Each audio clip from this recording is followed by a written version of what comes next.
Alright, start of a new series, let's hit the ground running. Let's begin with a bit of a history of the reviewer. Now, the reviewers have been about for about the dawn of time. Anyone who's pretty much had an opinion has had something to say about what was going on at the times. But the media reviewer really started out in the form of two men, Siskel and Ebert. These two worked together in order to talk about the new movie releases and give their ideas on how they worked, how they didn't work. But with the passing of Gene Siskel, it would seem that a new sort of reviewer would have to join the spotlight. The heir apparent being the internet reviewers, a series of probably hundreds of people gathering across the internet to give their ideas. This is something that sprouted out because, well, mass media has become massive.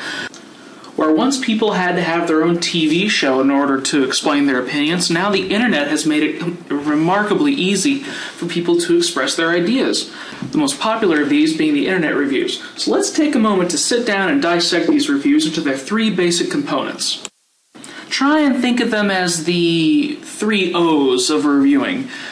The first being an opinion, what pretty much anyone can have, the obsession, which a few can have, and the oddity, which can either make or break your review. Now, the opinion's a tricky thing, because no matter what it is, someone's going to disagree with you. Sometimes your opinion is widespread, such as, I think that this is awesome. At the same time, your opinions may be a bit less general. I think this is awesome. Then sometimes your opinions can garner a bit of unrest. I think this is an overrated movie. And sometimes your opinions are completely centered to yourself. I think this is the worst piece of crap ever to be placed in the general media ever. Sorry, give me a moment. I still have the emotional scars. Now, it doesn't have to be movies. Regardless of the medium, you have an opinion. You have this idea that you want to get out to the people.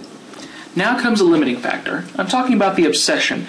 Now, by obsession, I don't mean some sort of unhealthy fascination. I mean that you really care about this portion of the medium, that you really have a place in your heart for this. This is something that you want to talk about, something that you want to put out in the eyes of the general public because you either believe it's important or you think you can get some cash off of it.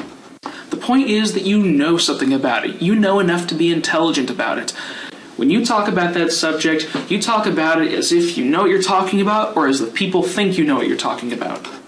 Now, having your opinion, having your obsession, that's great, but in the end, it's all about presentation. How can you make your review pop?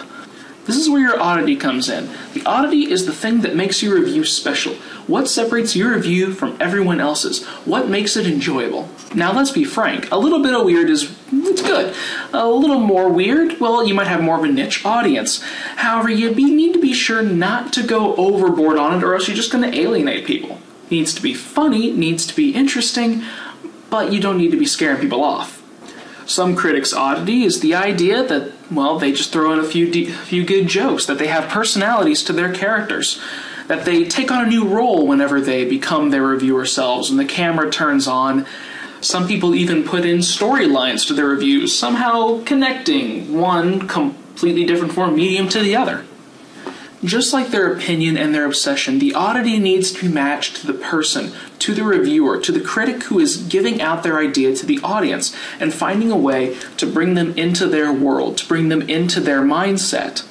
The point is that anyone can become a reviewer. They just need the drive to do so. And that means, yes, you, and yes, even you, have the potential to become a reviewer.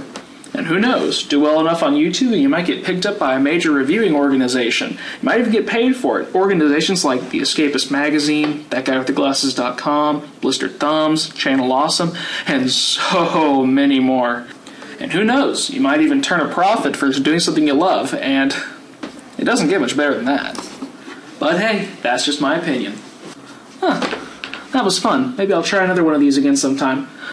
Well, this has been RNR. Thanks for watching.